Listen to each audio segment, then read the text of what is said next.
Tuan-tuan, ada orang lintas sirat setahun lintas sirat.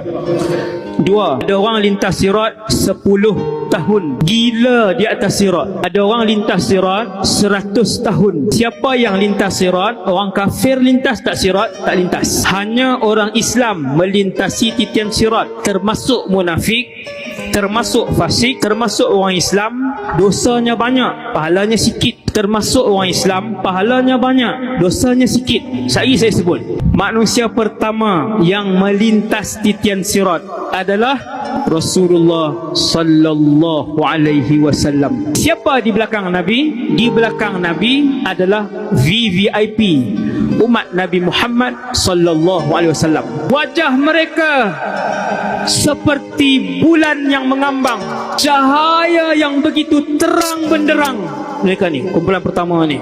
Sebab apa cahaya terang benderang? Sebab alam titi sirat itu adalah gelap gelita, sehingga apabila ada orang yang cahayanya hanya di hujung ibu jari kakinya, Nabi sebut ibham, ketika cahaya itu malap, dia berhenti atas titi sirat, sebab dia tak tahu nak ke mana. Kalau salah jalan, jatuh ke bawah, masuk ke dalam neraka Jahannam.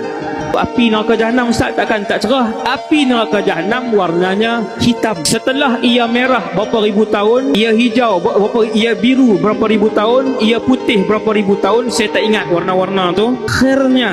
Akhirnya warna neraka Jahannam sudah tidak boleh dipanaskan lagi dan warnanya hitam.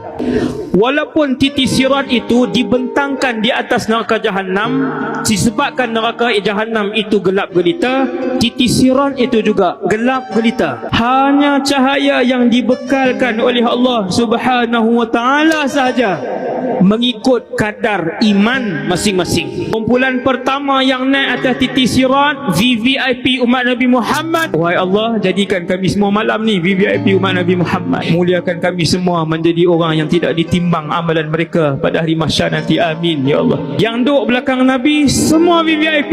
Sayyidina Abu Bakar sudah pasti nombor 1, Umar susun, ramai. Ada riwayat sebut 70,000, ada riwayat sebut lebih daripada tu. Jangan risau, lebih daripada bilangan itu. Cahaya mereka tak payah tanya banyak mana, sebanyak mana bulan mengambang, begitulah cahaya untuk setiap orang. Kelajuan mereka seperti kilat, 1 saat saja. VVIP seperti kilat yang laju. Nombor 2 seperti angin yang kencang. Nombor 3 seperti burung yang meluncur laju. Nombor 4 seperti kuda yang pantas bergerak. Nombor 5 seperti seorang yang berlari laju. Nombor 6 seperti seorang yang berjalan. Dan ketujuh